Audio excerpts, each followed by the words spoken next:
Welcome to Calming Bedtime Journeys channel. Tonight we step through the ancient gates of the Tower of London during a winter night in the year 1300. Have you ever wondered what it truly felt like to live inside a fortress built from enormous stone walls, where the wind whispered through narrow openings and every candle mattered?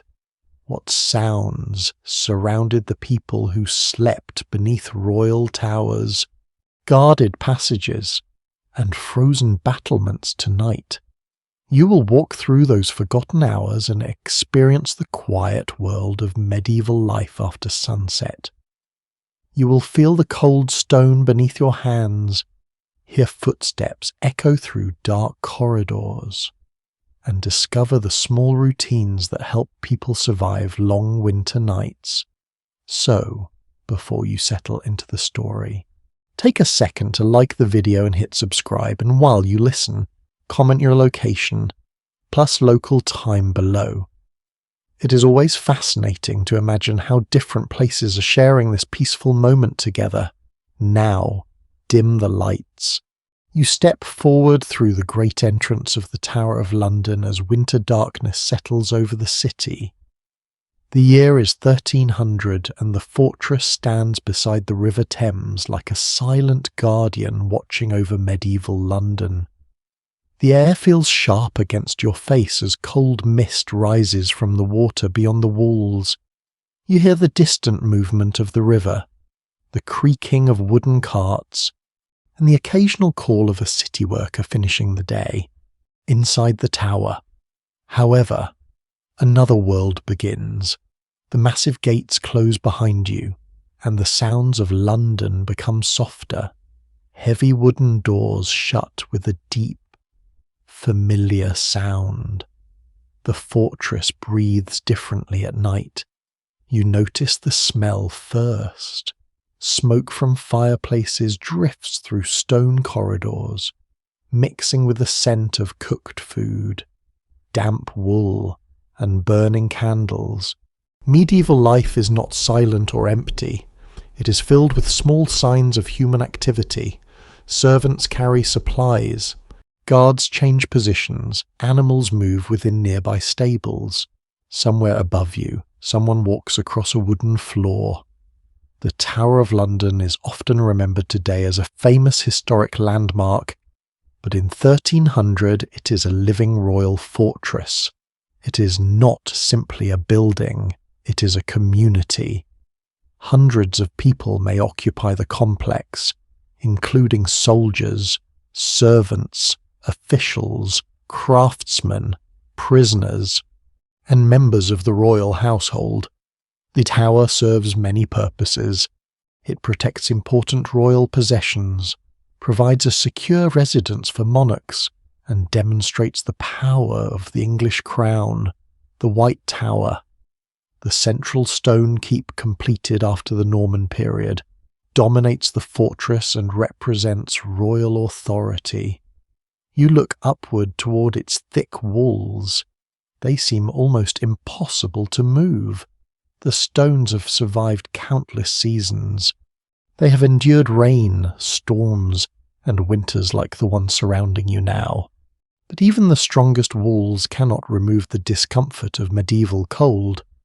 You place your hand against the stone. It feels colder than the air around you. The walls protect the people inside, yet they also hold the winter chill. People living here understand that comfort requires constant effort. Fire must be maintained, clothing must be layered, food must be carefully managed. Every warm moment has a cost. You walk deeper into the fortress and notice how darkness changes familiar spaces. During daylight, courtyards and halls are active places filled with movement. At night, shadows stretch across the ground. A small flame from a torch creates more darkness than light. The medieval world is not brightly illuminated. Instead, people move through a landscape of flickering candles and glowing fireplaces. A candle feels precious here. It is not something casually left burning in every corner.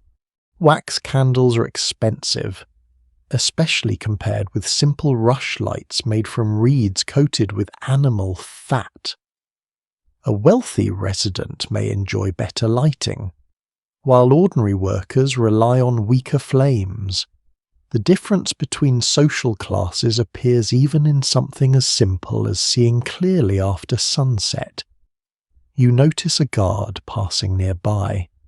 His footsteps strike the stone floor in a steady rhythm. He carries responsibility through the night while many others sleep. The fortress never completely rests. That is one of the strange qualities of medieval castles. They appear quiet from outside, but inside they remain active. Someone is always watching. Someone is always preparing.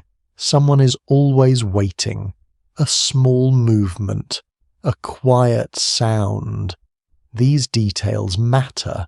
A curious detail about the tower is that royal animals were also kept within its grounds during different periods. The famous medieval royal menagerie became associated with the tower, although the collection developed more fully in later centuries. Still, the idea of unusual creatures existing beside soldiers and nobles adds another layer to the fortress atmosphere. Imagine walking through the darkness and hearing unfamiliar animal sounds beyond the walls. Perhaps it would make the place feel even more mysterious. Perhaps it would make the guards slightly less relaxed. After all, a nighttime watch already requires patience. Adding strange noises from nearby enclosures would not make the hours shorter. You continue your journey through the winter night. The fortress reveals small scenes of ordinary life. A servant warms hands beside a fire before carrying a message. A cook checks supplies stored for the following morning. A noble family prepares to sleep beneath heavy blankets. Each person experiences the same winter differently. The king and his household have greater comfort. But even royal chambers cannot completely escape medieval conditions. Historians still argue whether royal residences like the Tower offered consistent comfort during harsh winters, or whether even wealthy occupants frequently endured colder conditions than later generations might imagine. The evidence suggests that status improved survival, but it did not create modern comfort. There are no central heating systems. There are no bright electric lights. There are only fire, clothing, architecture, and human endurance. You pause near a narrow window. Outside, London disappears beneath darkness. The river reflects faint moonlight. The wind moves along the towers.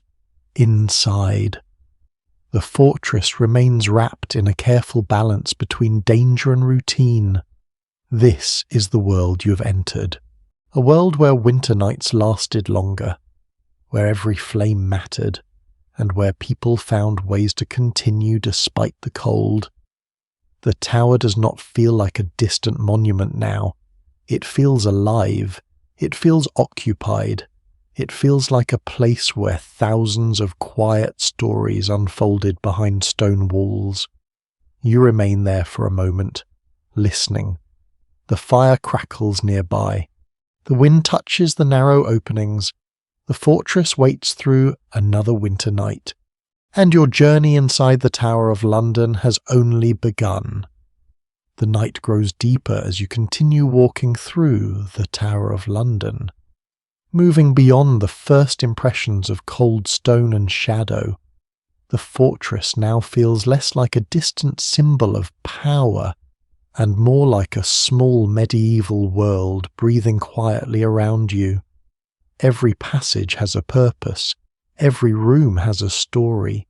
Every corner carries evidence of people who once depended on these walls for protection, status, and survival.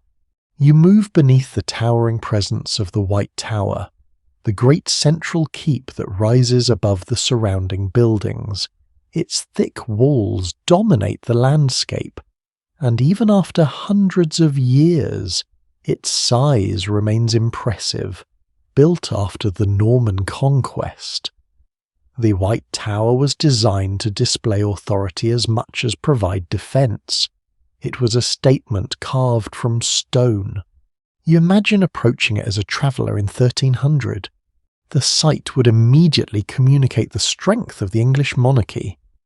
The tall, square structure would seem almost unnatural compared with ordinary wooden homes and smaller buildings around London. The tower was not merely a shelter. It was a reminder that the king possessed wealth, organisation, and military strength. You enter through another passage and notice how the atmosphere changes.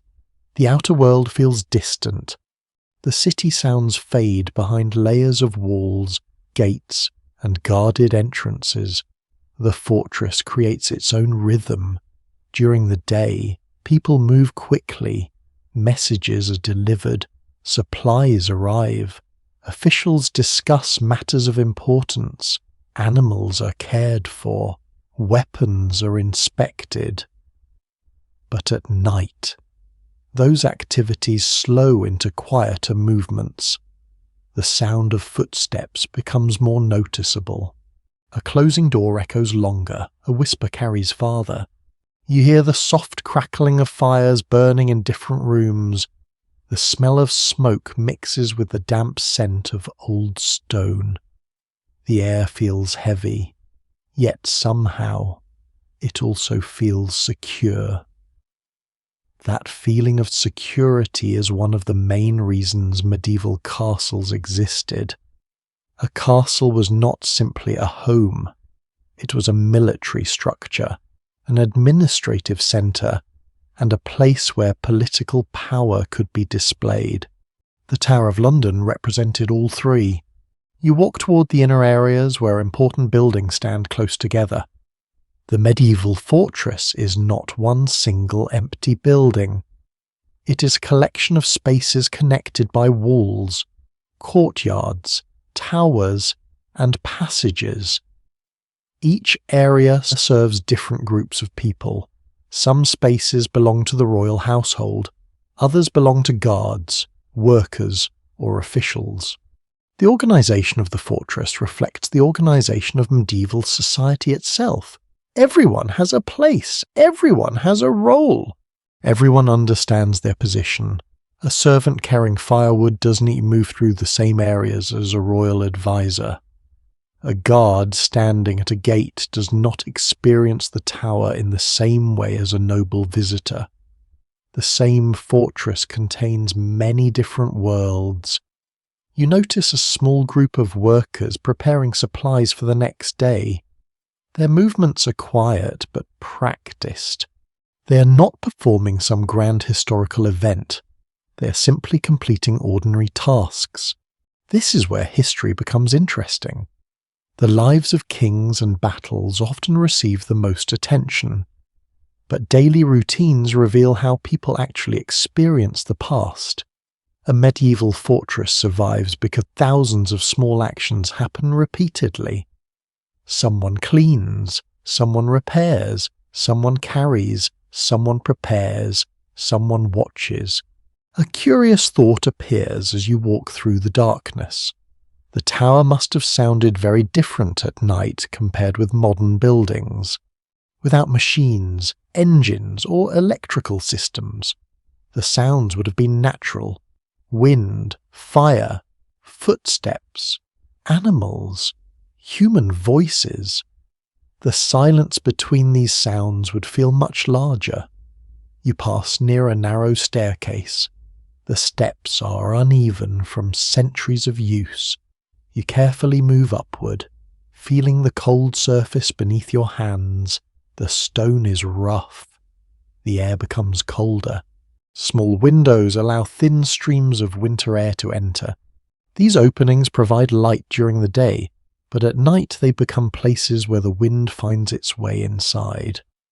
Medieval builders created strong defences, but they also created spaces that required adaptation. People living here learned how to work with their environment. They wore wool clothing. They used thick blankets. They gathered around fireplaces. They arranged rooms according to importance and warmth. A royal chamber might receive more attention, while a guard room might focus mainly on function. Historians still debate whether medieval castles were truly comfortable residences for their elite inhabitants, or whether their impressive appearance hides a much harsher daily reality. The answer is probably somewhere between those ideas. The tower offered security, prestige, and protection. However, winter remained winter. Stone remained cold. Smoke remained difficult. Darkness remained part of everyday life. You reach a quieter section of the fortress. Here, the movement of people becomes less frequent. The flames are lower. The night seems heavier. You imagine the residents preparing for sleep. A noble removes outer clothing and places it carefully nearby. A servant checks the final tasks before resting.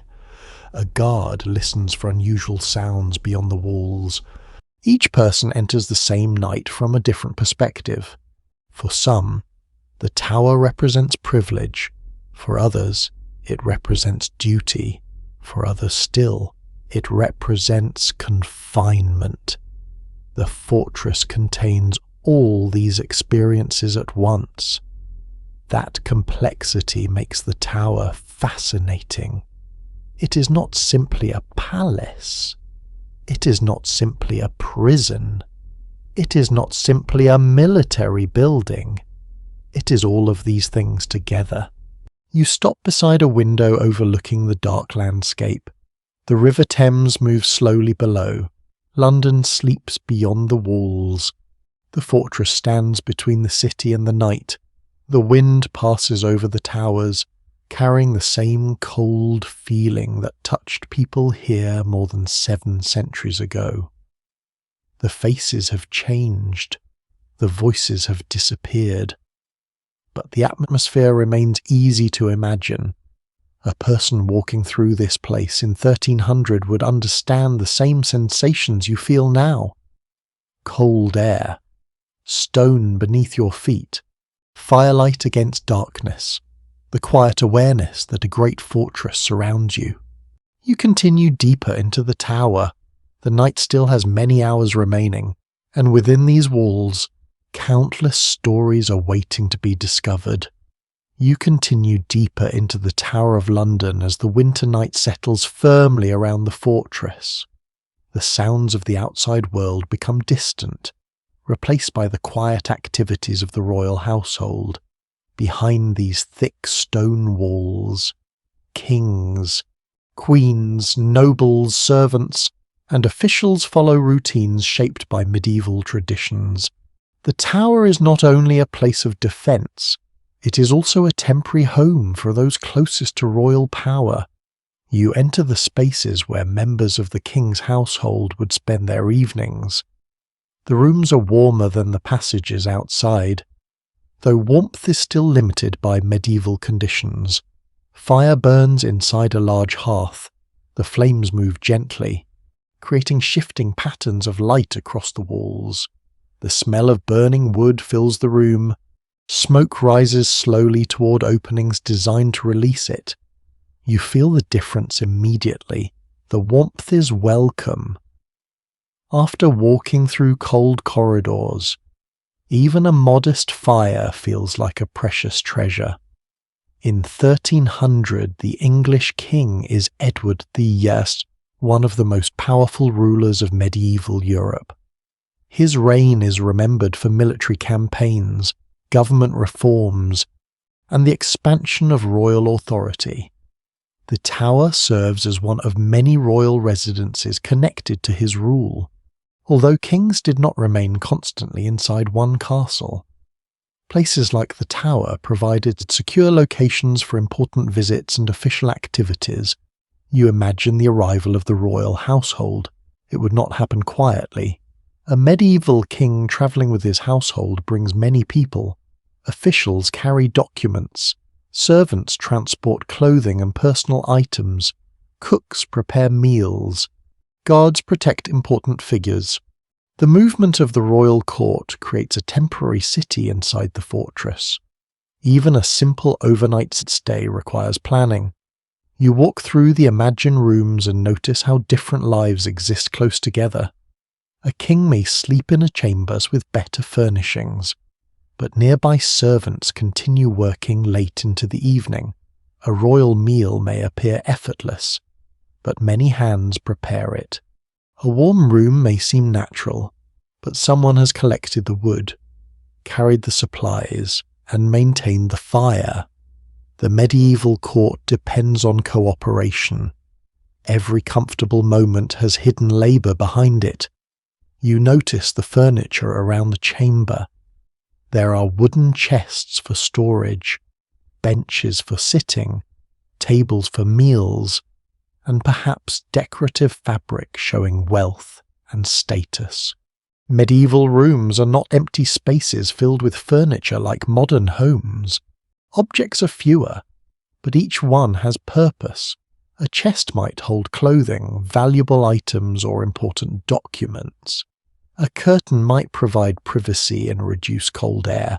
A tapestry might decorate a wall while also helping insulate the room. Even beauty can serve practical needs. You move closer to the fireplace. The heat reaches your hands. The stone around the hearth feels warmer than the rest of the room. People in the medieval world understand warmth through closeness. A person sits near the fire. A family gathers together. A servant waits nearby.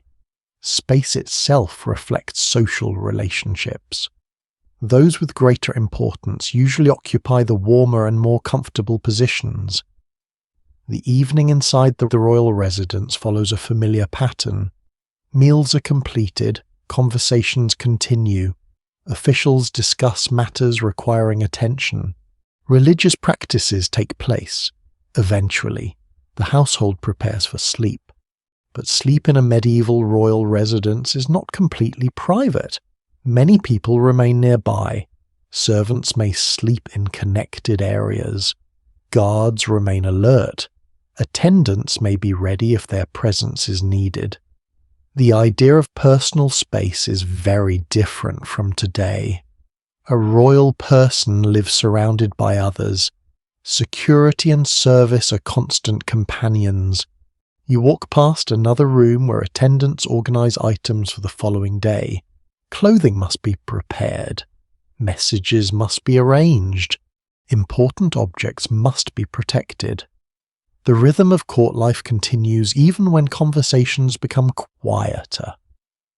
A fascinating detail about medieval royal households is how much movement existed around the monarch.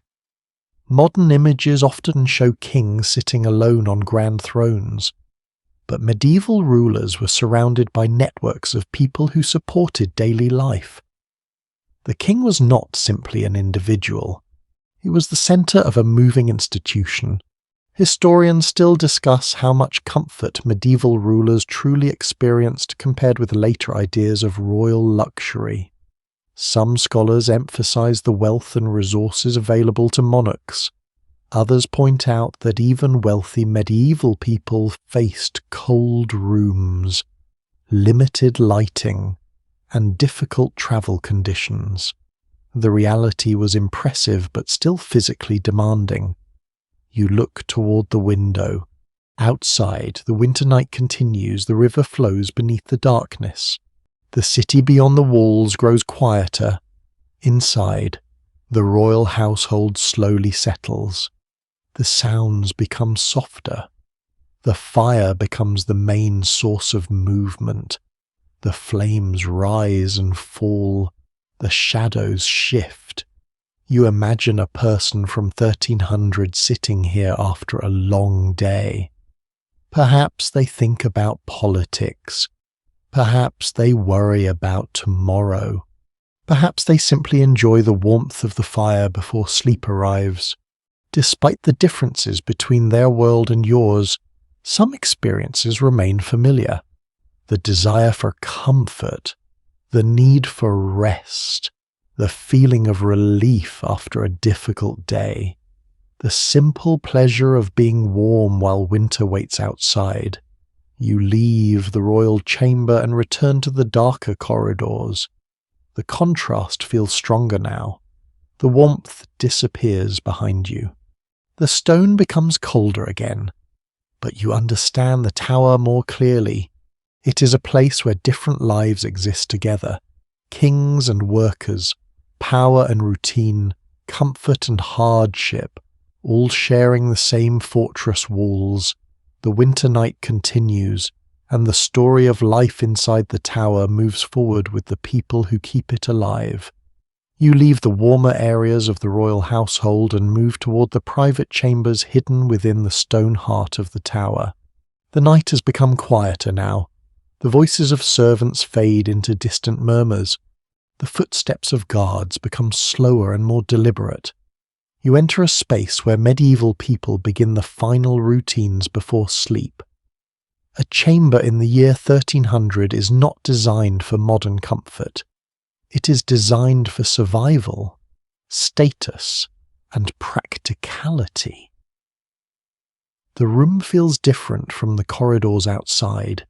Thick walls surround you. Heavy fabrics hang nearby. A small fire glows in the corner. The air carries the scent of smoke, wool, and aged wood. You place your hand against a wooden chest. The surface feels rough beneath your fingers. This simple object may hold clothing, personal belongings, or valuable items belonging to the person who sleeps here in medieval life. Possessions are fewer, but each object has meaning. A person does not fill a room with decorations. Instead, every item serves a purpose. You look around the chamber. There may be a wooden bed frame, although many people in medieval households sleep on simpler arrangements. A mattress filled with straw or other materials rests above the wooden surface. Blankets made from wool provide protection against the cold. The bedding is not soft in the way people today might imagine. It is practical. It is necessary. It is part of staying alive through the winter. You notice the walls around you. Stone is excellent for defense, but it is not naturally welcoming. During winter nights, the cold slowly moves through the structure. People adapt by using thick clothing, coverings, fires, and careful room placement. A chamber near a fireplace offers advantages that a distant room cannot provide. Warmth becomes a form of comfort and privilege. You imagine preparing for sleep after a long medieval day. First, outer clothing is removed. Heavy layers are placed nearby for the morning. A person checks the fire. A servant may bring final items. A candle provides enough light for the last moments before darkness. The process is slower than modern bedtime routines. There is no sudden switch that transforms the room from bright to dark. Night arrives gradually. The flame becomes smaller. The shadows become larger. The sounds outside become more noticeable. A curious detail from medieval sleeping habits is that many people did not always sleep in one uninterrupted period like many people commonly do today. Some historical research suggests that segmented sleep patterns may have existed, with people waking during the night for quiet activities before returning to rest. The exact experiences varied greatly depending on social position, occupation, and personal circumstances. You sit beside the imagined fire and consider the people who once occupied these rooms. A noble person may have rested here during a royal visit. A messenger may have waited nearby. A servant may have entered carrying supplies. The chamber has witnessed ordinary moments that never appeared in official records. This is often where social history becomes most interesting. The grand events of the medieval world are remembered through battles, royal decisions, and political conflicts. Yet the daily habits of sleeping, eating, and staying warm reveal how people actually experience their lives. You hear the wind moving through narrow openings. It creates a low, steady sound. The fortress seems to respond to the weather outside. The tower is strong, but winter reminds everyone that nature remains powerful. A castle can protect against enemies. It cannot completely remove the cold. You imagine a servant entering the chamber with fresh firewood. The person walks carefully across the floor. The wood makes a quiet sound. The task appears simple, but it represents a constant responsibility. Fires must continue. Rooms must remain usable. People depend on preparation. A forgotten fire could make a room uncomfortable within hours. A missing blanket could turn a peaceful night into a difficult one. Medieval comfort requires attention. One of the most recognized facts about medieval castles is that their interiors were often far more colorful than the bare stone appearance many people imagine today. Walls could contain painted decoration, fabrics, and objects that created a warmer environment. The medieval world was not simply grey stone and darkness. Inside important buildings, people used colour and materials to create spaces that reflected wealth and identity. You look at the chamber differently now. The room is not empty. It contains warmth created by human effort. It contains traces of personality. It contains evidence of people trying to make a difficult environment feel like home.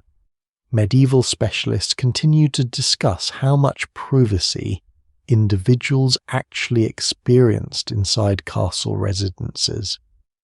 The surviving evidence shows that wealthy households had designated private chambers, but many servants and attendants remained nearby. The idea of being completely alone was uncommon compared with modern expectations. Life inside a fortress was deeply connected. People lived close together. They worked together. They shared the same sounds and smells. They experienced the same winter air. You move toward the doorway again. Behind you remains the quiet chamber with its fading fire.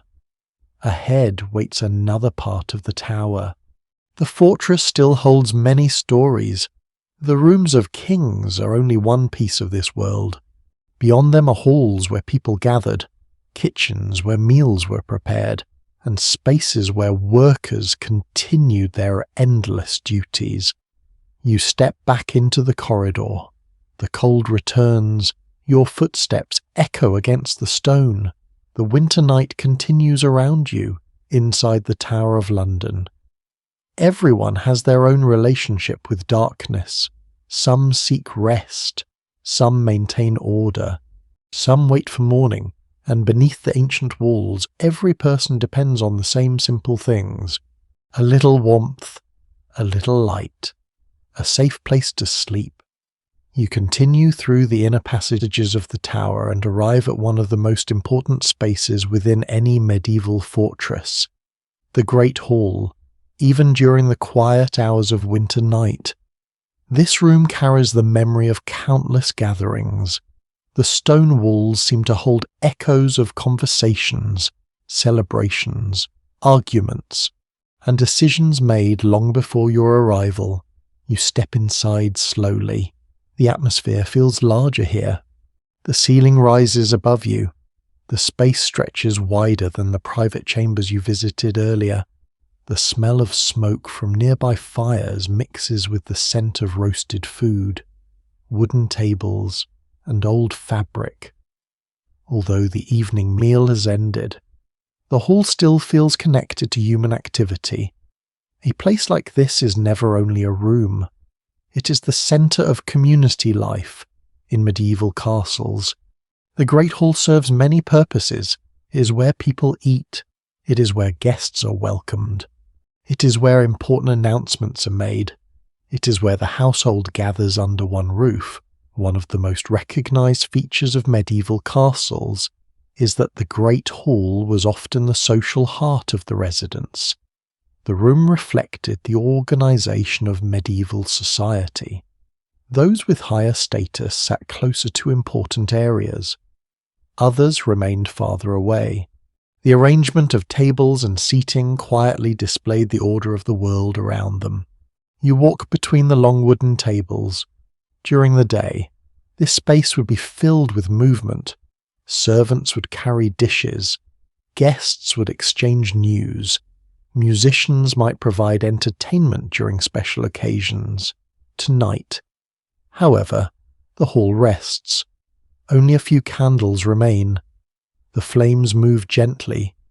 Their light touches the walls and disappears into shadows. The quiet feels almost surprising. A room designed for crowds now belongs to silence. You imagine the final moments after an evening meal in 1300. People would not simply finish eating and immediately disappear. Conversations could continue for hours. Stories might be shared. Political matters might be discussed. Travellers might bring news from distant places. The medieval world depends heavily on spoken communication. Without modern communication methods, information travels through human voices. A person entering the hall with a message could change the mood of the entire room. A report from another city. News from a royal official. A request from someone seeking assistance. Every arrival creates possibilities. You notice the large fireplace. It provides both warmth and atmosphere. Fire is the center of medieval evening life. People gather around it because it offers comfort during the cold months. The sound of burning wood creates a familiar rhythm, crackling flames, moving shadows, a gentle warmth against the winter air. You understand why people naturally gathered near fire. It was not only practical, it was emotional. Fire created a place where people felt connected. A small curiosity from medieval dining traditions is that many people did not use individual plates in the way modern diners commonly do. Instead, food could be served on pieces of bread called trenchers, which absorbed juices from meals before later being eaten or given away. Small details like this reveal how different everyday habits were. The past is not only about kings and battles, it is also about how people held food, shared space, and experienced ordinary evenings. You look toward the high walls. The hall appears impressive, but it also reveals the challenges of medieval life. A large room can be difficult to heat. The same size that creates importance also creates discomfort. Warmth rises upward.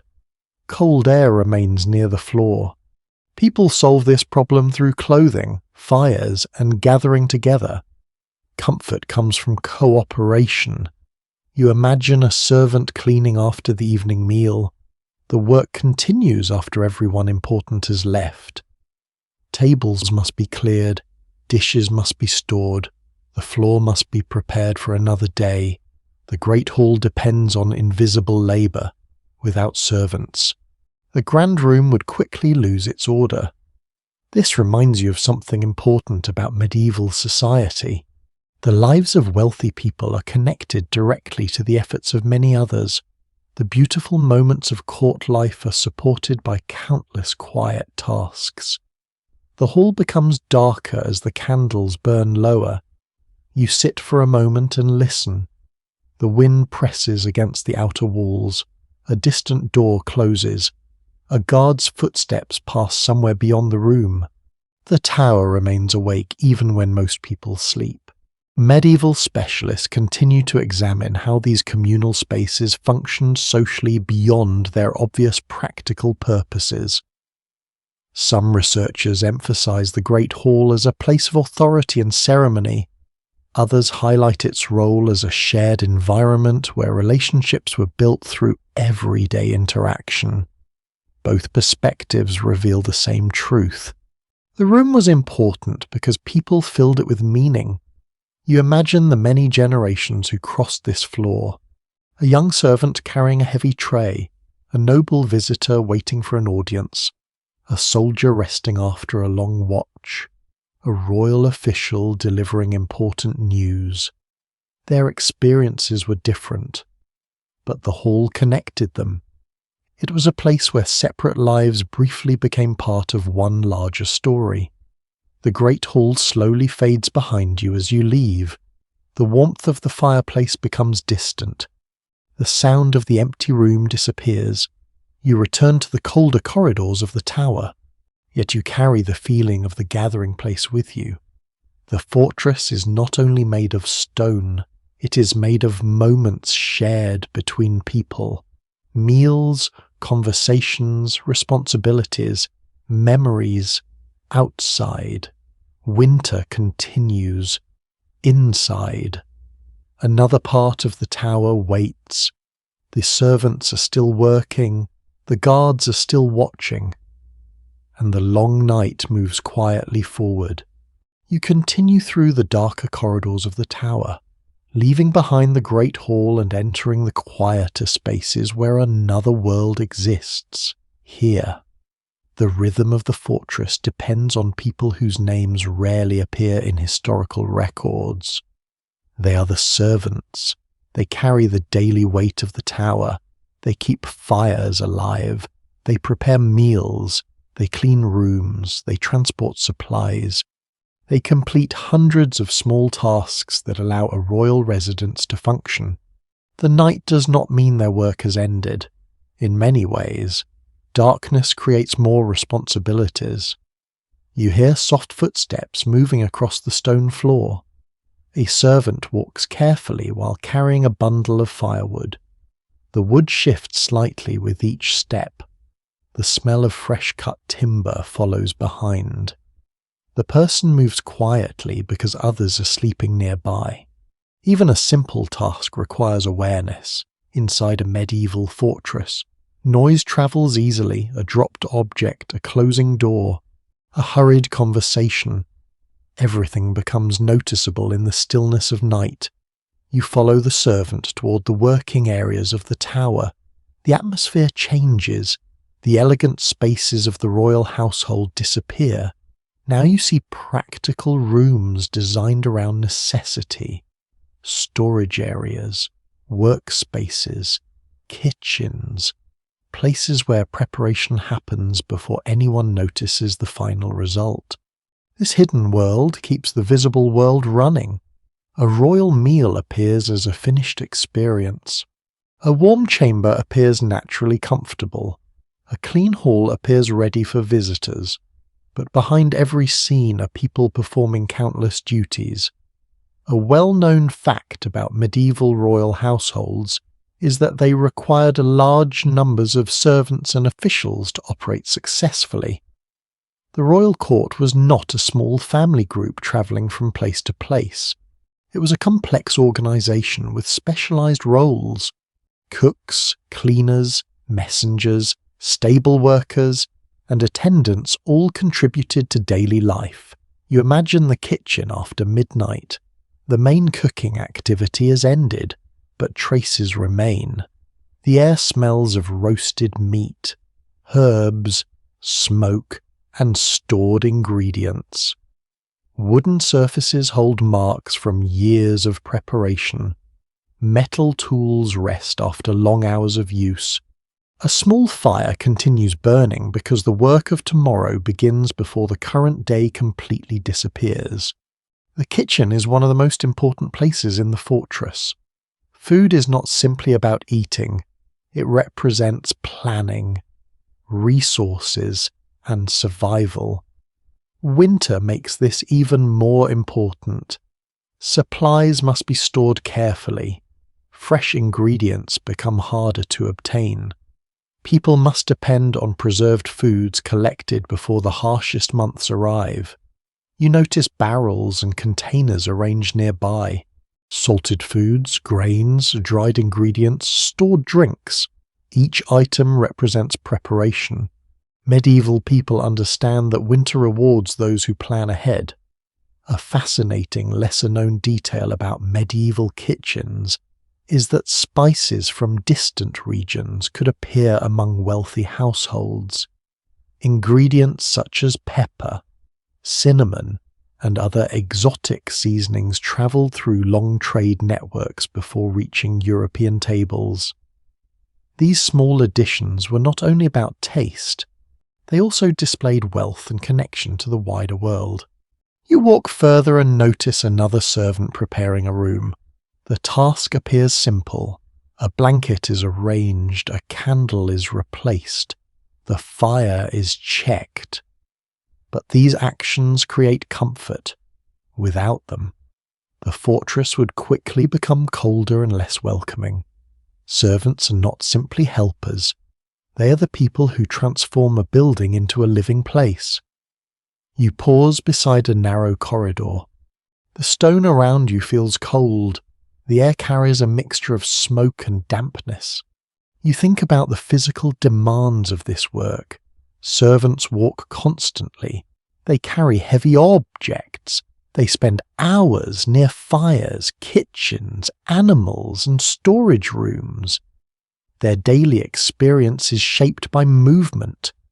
There is little separation between work and life. For many people inside the tower, their occupation defines their entire existence. Medieval society is built around roles. A person's position determines clothing, responsibilities, living arrangements, and opportunities. This servant preparing a chamber and the noble sleeping inside it experience the same fortress from completely different perspectives. Researchers continue to explore how much personal independence medieval servants possessed within powerful households. Some evidence suggests that skilled workers could hold valuable positions and develop specialized knowledge. Other records reveal strict hierarchies and limited choices. The reality depended greatly on a person's role, background, and relationship with their employers. You continue following the quiet movements of the night workers. A messenger organizes documents before morning. A stable worker checks animals resting nearby. A cleaner removes the final traces of evening activity. No grand ceremony surrounds these actions. No musician announces their importance. Yet these moments are essential. The tower survives because ordinary people repeat ordinary tasks. You begin to understand something about historical places. The walls attract attention. The rulers create the headlines, but the workers create continuity. They are the invisible thread connecting one day to the next. Outside, the winter wind continues to move around the towers. Inside, the servants continue their routines. The fire needs tending, the supplies need protecting, the rooms need preparing. The night slowly passes through their hands. You leave the working areas and return toward the main corridors. Behind you, the sounds become softer. Ahead, you hear something different. A steady rhythm, a controlled movement, the sound of people who cannot sleep because their responsibility requires them to remain awake. The guards of the tower are beginning another watch. You move away from the working areas of the tower and follow the sound that first reached you in the distance. A steady rhythm, a measured pace, the footsteps of the guards walking through the winter darkness. The watchmen of the fortress remain awake while much of the tower sleeps. Their world is built around patience. They stand between safety and uncertainty. They listen, they observe, they wait. You step into a colder passage leading toward the outer walls. The air changes immediately. The warmth of fireplaces disappears behind you. A sharp winter breeze touches your face. The smell of smoke becomes weaker, replaced by the scent of damp stone and cold night air. Ahead, a torch burns beside the wall. The flame moves with the wind. Its light is small compared with the darkness surrounding it. Yet that small light is enough for a medieval guard. A single flame can represent awareness in a world where darkness hides many possibilities. You approach the watchman carefully. He stands wrapped in protective clothing. His equipment reflects his role rather than comfort. A guard's night is not spent relaxing beside a fire. It is spent remaining alert. The Tower of London is one of the most important fortifications in England. Its security depends on people maintaining order at every hour. The gates, walls, and towers are impressive, but stone alone cannot protect a fortress. Human attention is essential. A guard watches because a wall cannot watch. You look across the battlements. The view from here would be very different in 1300. London spreads beyond the fortress, filled with wooden buildings, narrow streets, markets, and the movement of people. At night, much of the city becomes hidden. Only scattered lights appear in the darkness. The River Thames reflects the faint glow of torches and candles. The sound of water moves beneath the walls. The guard hears the same river, feels the same cold wind, sees the same darkness. Yet while others sleep, his responsibility continues. You imagine the hours passing slowly.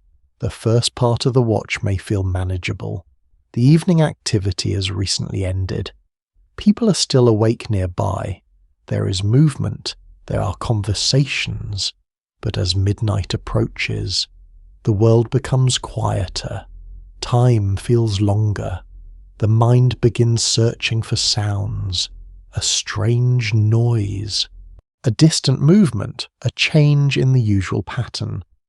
The skill of a guard is not only strength, it is awareness. Medieval watchmen learn the normal sounds of their surroundings. They recognize familiar footsteps. They understand the usual movements of people inside the fortress. Anything unusual becomes noticeable. A small curiosity from medieval security practices is that guards often relied heavily on routines and repeated signals. Before modern communication methods, simple actions such as horn calls, bells, and verbal announcements helped organize people across large buildings and towns. A sound could carry important meaning, a bell could signal time, a call could bring attention, a message could move from one person to another. You stand beside the guard and imagine hearing these sounds across the sleeping fortress. The bell marking an hour, the opening of a gate, the changing of positions, the quiet exchange between two watchmen. Even the smallest sound becomes part of the structure of protection. You notice the guard's clothing. Winter creates another challenge.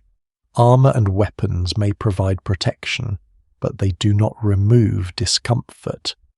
Metal becomes extremely cold. Movement becomes harder.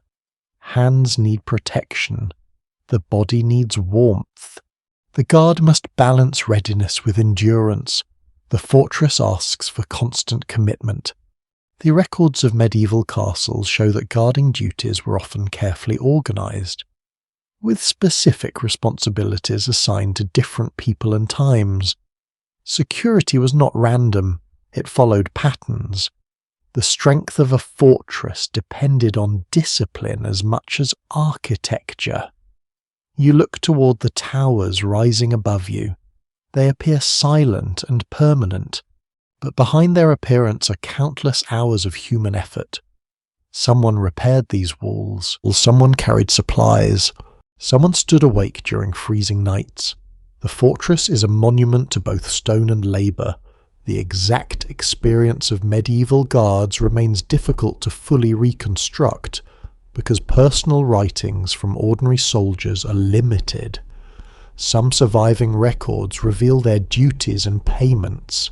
However, they rarely describe private thoughts, fears, or feelings during lonely night watches. You are left to imagine the human side of the role, the cold fingers, the tired eyes, the relief of seeing another guard arrive, the quiet satisfaction of completing another watch. You walk along the wall beside the imaginary guard. Below, the fortress courtyard rests in darkness. Above, the winter sky stretches endlessly. The wind moves across the battlements and disappears into the night. There is a strange calm here. The guard is surrounded by danger. Yet the moment feels peaceful. Perhaps that is one of the unexpected experiences of medieval night. Even places built for conflict contain moments of stillness. A person standing on a castle wall may not think about history. They may simply notice the cold, the stars, the sound of the river, the passing hours. You remain there for a while. The fire behind you becomes a distant glow. The tower continues sleeping. The servants have finished their latest tasks. The royal chambers are quiet. The great hall is empty, only the guards continue moving. Their footsteps connect 1 hour to the next. Their watch keeps the fortress alive. Eventually, you leave the battlements and return inside. The cold follows you through the doorway. The stone corridor welcomes you with familiar darkness. But now you understand another part of the tower. A fortress is not protected only by walls. It is protected by people who remain awake when everyone else rests. And on this winter night in 1300, the guards continue their silent journey through the hours. You continue your journey through the tower as the deepest hours of the winter night approach. Leaving the high walls and watchful guards behind, you move downward into the lower parts of the fortress. Here, the atmosphere changes again. The air feels heavier. The sounds become quieter. The stone passages seem older. You descend carefully, feeling the uneven steps beneath your feet. The surface is worn from countless footsteps passing through the same path over many generations. Your hand touches the wall for balance. The stone feels cold and rough. A faint smell of damp earth mixes with smoke drifting from distant fires. The upper chambers of the tower represent authority and residence. The lower spaces reveal another side of medieval life. They show preparation, storage, protection, and sometimes confinement. A fortress is not only a place where people sleep and gather. It is a machine of survival. Every area contributes to keeping the community alive. You enter a storage room where supplies are carefully arranged. Large containers rest against the walls. Barrels hold important resources. Sacks of grain wait for future meals. The darkness hides many details. But you can imagine the careful organization required. A medieval fortress cannot simply depend on what is available each day. It must prepare for uncertainty. Winter especially demands planning. Snow, storms, and difficult roads can interrupt deliveries. The people inside the tower need supplies already stored within the walls. Medieval castles across Europe commonly maintained storage areas for food, equipment, and other necessities. The Tower of London, as a major royal fortress, required extensive organisation because it supported many different groups of people. Soldiers needed equipment. Workers needed materials. The royal household needed food and supplies. Every object inside the fortress had a reason for being there. You walk deeper into the storage area. The darkness feels different from the darkness above. The upper rooms are dark because night has arrived. These lower spaces are dark because sunlight rarely reaches them. The air is cooler. The silence feels stronger. You hear only small sounds, the movement of your footsteps, the distant crackle of a fire, the faint movement of air through the building. A curious detail from medieval storage practices is that some castles used careful methods to protect valuable supplies from moisture and damage. Containers, raised platforms, and specific storage arrangements helped preserve important resources. Keeping food safe was not a simple task. It required knowledge gained through experience. You imagine workers entering these rooms during the day. They check supplies, they count resources, they organize deliveries. Their work creates security. A full storage room represents preparation for future problems. An empty one represents danger. The lower levels of the tower also connect with another important part of its history. The fortress has long been associated with imprisonment. Although the tower's reputation as a prison developed over many centuries, its secure design made it suitable for holding certain individuals under royal authority. The thick walls that protected valuable possessions could also restrict movement. You pause in the quiet passage. The same stone can represent safety or limitation. It depends on who stands behind it. For a guard, the wall provides protection. For someone confined within the fortress, the wall creates separation from the outside world. This contrast is one of the reasons the tower remains such a fascinating historical place. It contains many different experiences within the same structure. You continue through another corridor. The temperature drops slightly. The winter air seems to settle in these lower areas. You imagine the people who worked here carrying supplies, checking rooms, and maintaining order. Their tasks are rarely remembered individually. No statue celebrates the person who moved a barrel of grain. No grand story describes someone replacing a damaged container, yet these actions mattered. Without them, the fortress could not function. Modern scholars view medieval castles not only as military structures, but also as complex communities where administration, household life, and practical organization existed together. The tower was powerful because it combined all these elements. It could defend, it could house, it could store, it could control movement. You stop beside a narrow opening in the wall. Cold air enters through the gap. The design reminds you of the balance medieval builders had to create. A fortress needed openings for light and air. But every opening also created potential weakness. Architecture was always a negotiation between comfort and security. You think about the people who built and maintained these structures. They worked without modern machines. They relied on physical strength, skilled craftsmanship, and knowledge passed between generations. The tower's survival is connected to those forgotten hands, the builders, the repair workers, the cleaners, the people who carried stones and supplies. The fortress appears permanent, but it depends on constant care. The available records do not provide a complete picture of how ordinary workers personally experience these lower areas. We know their duties through documents and surviving structures. However, their emotions, conversations, and private thoughts remain mostly hidden. You are left imagining the human moments that happened here. A worker warming cold hands beside a small flame. A messenger resting briefly after a long journey. A guard walking through a quiet passage during the night. These small scenes make the old stones feel alive. You begin climbing upward again. The lower rooms disappear behind you. The air slowly becomes lighter. The sounds of the active fortress return.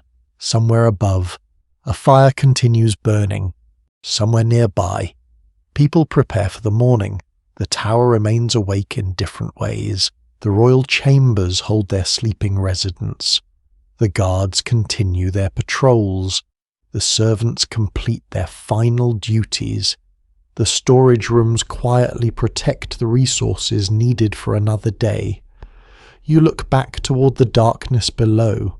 Those hidden spaces are easy to ignore, yet they reveal something important.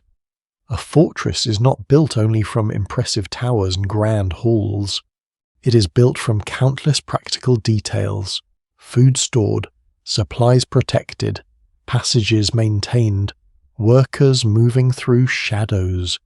The winter night continues, and the hidden heart of the tower keeps doing its quiet work. You return from the lower passages of the tower and enter a world where survival depends on preparation. The winter night feels colder now. You notice every small source of warmth, the glow of a candle, the heat from a nearby fireplace, the comfort of a heavy wool garment inside a medieval fortress. Staying alive through winter is a daily achievement. Food and fire are not ordinary things. They are the foundation of security. You walk toward the areas where supplies are prepared and managed. The smell reaches you before the room appears. Smoke, roasted meat, fresh bread, herbs, stored grains. The kitchen remains one of the most important places inside the tower, even when most residents sleep. The work connected to food never truly disappears. A fortress filled with people requires careful planning. Meals do not simply appear, they begin with storage, transportation, preparation, and countless hours of labor. You imagine the kitchen earlier in the evening, workers moving between tables, pots hanging above flames, servants carrying dishes toward the great hall, the sound of knives against wooden surfaces, the movement of people completing familiar tasks. By midnight, the activity has slowed, but the evidence remains. The tools are still arranged. The fire still glows. The smell of the evening meal still lingers in the air. Food inside a royal fortress reflects both necessity and status. Members of the royal household have access to greater variety. Others depend on simpler meals. The difference between social groups can appear clearly through what people eat. A noble feast and a worker's meal belong to the same world, but they represent very different experiences. One established feature of medieval royal life was the importance of large household kitchens. Royal residences required organized food production because many people depended on regular meals. The kitchen was not just a place for cooking, it was a center of planning. Supplies had to be counted, ingredients had to be preserved, workers had to coordinate their efforts. Winter made these responsibilities even more important. You look toward the storage shelves. The cold season changes the relationship people have with food. Fresh harvests are gone. The landscape outside becomes less generous. People rely on what was collected, preserved, and protected before winter arrived. Salt becomes valuable. Drying becomes important. Smoking helps preserve certain foods. Careful storage can mean the difference between comfort and hardship. You imagine a worker opening a container filled with preserved supplies. The movement is slow and careful. Nothing is wasted. Every ingredient has value. A small curiosity from medieval kitchens is that wealthy households sometimes used elaborate combinations of spices that travelled from distant regions. These spices could include valuable imports from Asia and the Middle East. They were not only used because people enjoyed strong flavours, they also demonstrated connections, wealth, and access to international trade networks. A pinch of an exotic spice could represent a much larger world beyond the castle walls. You stand beside the kitchen fire and feel the warmth reaching your face. The contrast is striking. Outside, winter wind moves through London. Inside, people create a small area of comfort through fire and cooperation. This simple act connects people across centuries. The desire for warmth is universal. You notice the workers preparing for another day. They check equipment. They organize ingredients. They clean surfaces. Their movements are quiet but practiced. A kitchen cannot stop completely because tomorrow's meals depend on tonight's preparation. The same pattern appears throughout the tower. The guards protect, the servants maintain, the cooks prepare. Everyone contributes to the survival of the community. The exact details of medieval diets remain difficult to fully understand because surviving records often focus on wealthy households rather than ordinary workers. Researchers can study written accounts, archaeological discoveries, and food remains. However, many everyday meals leave little evidence behind. The meals of ordinary people are often harder to reconstruct than the grand feasts of kings. You leave the kitchen area and imagine walking through another part of the fortress where people prepare for sleep. A servant carries a final container. A worker closes a storage room. A guard receives a small portion of food before continuing the night watch. Even those awake during the coldest hours need nourishment. The fortress creates a network of dependence. Everyone relies on someone else. You think again about winter. The season changes everything. A summer night may allow more movement. A winter night encourages people to gather indoors. Fire becomes the center of life. Rooms become more important. Stored supplies become more valuable. The environment shapes human behavior. The people of the tower understand this relationship deeply. They cannot control the weather. They cannot remove the cold. They can only prepare. You walk through the corridor once more. The smell of smoke follows you.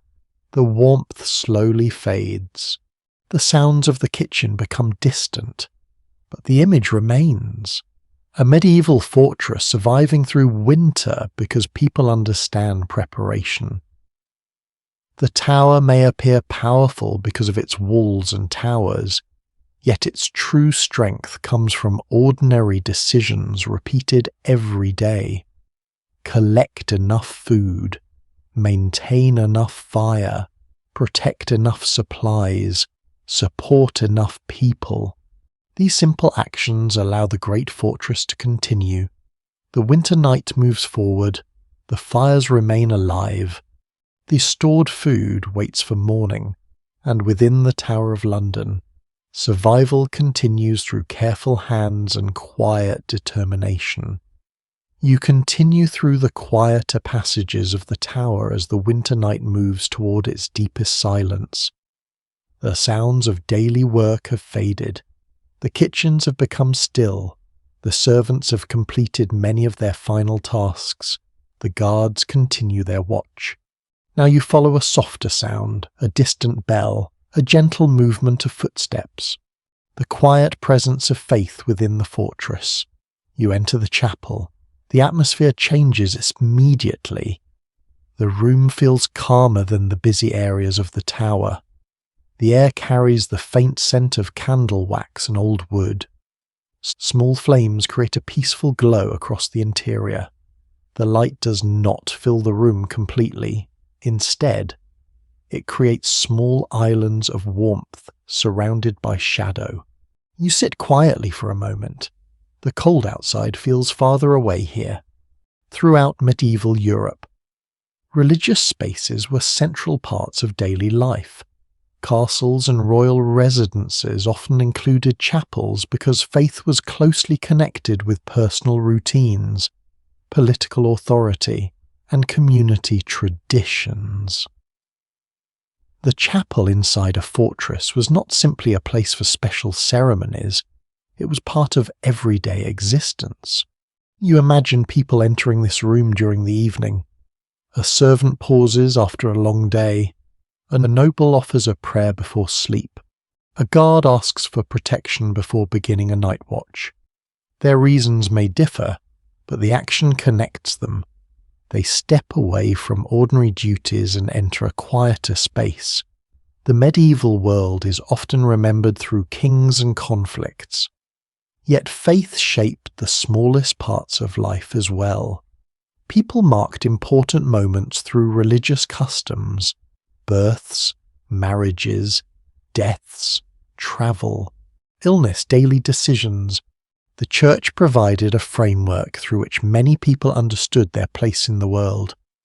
You look around the chapel, the decoration is different from the grand halls. The focus is not entertainment or social gathering. Instead, the room encourages reflection. The flickering candles create moving shadows. The sound of footsteps becomes softer. Even the thick stone walls seem different here. They no longer feel only defensive. They create a sense of separation from the outside world. A small but revealing detail from medieval religious practice is the importance of candlelight. Candles were not simply practical sources of illumination. They also carried symbolic meaning. Light represented hope, guidance, and spiritual presence during a period when darkness was a constant part of everyday experience. A single flame could have emotional importance beyond its ability to brighten a room. You imagine a person sitting beside that flame. Perhaps they think about family. Perhaps they worry about the future. Perhaps they simply enjoy a moment of quiet after a demanding day, despite the distance of 7 centuries. This feeling remains familiar. The need for peace, the desire for reassurance, the search for a place where the mind can become still. You walk slowly through the chapel. Your footsteps create a soft echo. The sound returns from the walls. The room seems to remember everyone who entered before you, members of the royal household, workers, soldiers, visitors, people whose names remain recorded, people whose lives disappeared into history. The surviving architecture reveals how important religious spaces were inside medieval fortresses. A chapel allowed a castle community to maintain spiritual practices even while surrounded by military concerns. Protection and devotion existed side by side. The tower could be a place of defense, administration, residence, and prayer. You notice how different groups within the fortress might experience this same room. For a royal figure, the chapel could represent tradition and authority. For a servant, it could provide comfort during a difficult life. For a guard, it could offer a moment of calm before returning to duty. The same place could hold different meanings depending on who entered. Researchers continue examining how deeply personal religious experiences shaped medieval daily life because surviving records often describe official ceremonies more clearly than private thoughts. Written sources tell us about rituals and institutions. They reveal less about the quiet emotions of ordinary individuals. You're left imagining those hidden moments. A person closing their eyes beside a candle, a whispered prayer before sleep, a silent request during a difficult winter. The night inside the tower continues. The chapel remains peaceful while the fortress around it remains active. Beyond these walls, London sleeps beneath a cold sky. Inside, people continue their routines according to their roles and beliefs.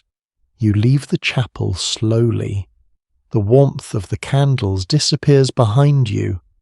The corridor feels colder again, but something about the room stays with you. The tower is not only a place of stone and authority, it is also a place where people search for meaning. They faced winter, they faced uncertainty, they faced the ordinary challenges of life. And they carried those experiences with the help of traditions passed down through generations. You continue walking through the fortress. The night still has many hours remaining. Ahead, another sound begins to appear, not the sound of guards, not the movement of servants, something different. A reminder that even a heavily protected royal fortress was connected to the outside world, beyond the gates. People were still travelling, messages were still moving. Visitors were still arriving. The tower was never completely isolated, and before the winter night ends, you will discover the people who brought the wider world through its gates. You continue through the tower as the night settles into its quietest hours. The chapel disappears behind you, and the sound of distant movement begins to return. A door opens somewhere nearby. A voice speaks softly. Footsteps cross the courtyard, even during winter darkness. The fortress is not completely separated from the outside world. The tower has always been connected to the movement of people. Messages arrive, visitors enter, supplies are delivered. Stories from distant places find their way through the gates. You approach one of the entrances and imagine the activity that would surround these areas during the day. The gates are more than physical barriers. They are points of connection. They control who enters and leaves. But they also allow the world beyond the walls to reach the people inside. A fortress needs protection, but a fortress also needs information. You stand near the entrance and feel the cold air moving through the passage. The smell of wet clothing and horses lingers nearby. Travelers bring traces of the outside world with them. Mud from roads, dust from distant places, the scent of animals after long journeys. The tower may feel enclosed, but every visitor carries a reminder that life continues beyond the stone walls. During the medieval period, royal fortresses depended heavily on communication. Kings needed messages from officials. Officials needed information from local areas. Travelers carried news between towns and regions. The movement of people was essential for government and daily life. You imagine a messenger arriving late in the evening. The journey has been long. The person is tired from cold roads and difficult conditions. Yet the message they carry may require immediate attention. A sealed letter could contain information about politics, military matters, finances, or personal affairs. A small piece of parchment could influence important decisions. The medieval world moves through human effort. You walk toward another area where visitors might have waited. A noble guest may arrive with attendants. A merchant may deliver valuable goods. A craftsman may come to complete specialized work. Each visitor changes the atmosphere of the fortress. New faces create new conversations. New voices bring new information. A curious glimpse into medieval travel reveals how difficult journeys could be during winter months.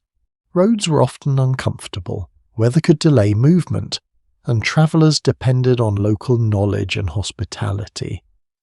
Arriving safely at a protected place like the tower would provide a sense of relief after a demanding journey.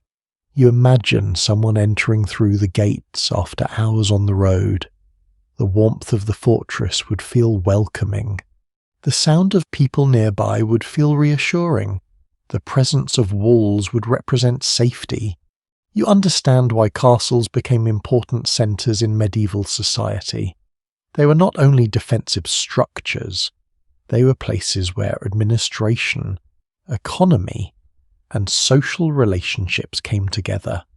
The tower's importance came from its position near London and its connection to royal power. The fortress watched over a city filled with trade, politics, and daily activity. You look beyond the walls and imagine medieval London at night. The streets are darker than modern cities. The movement is slower, yet the city remains alive.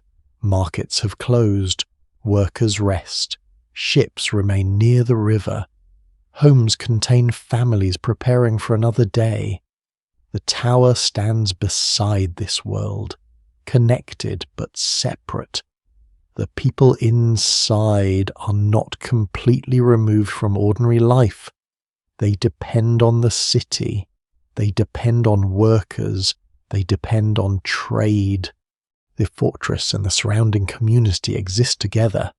The surviving records provide many details about royal visitors and official events, but they reveal less about every ordinary person who passed through the gates.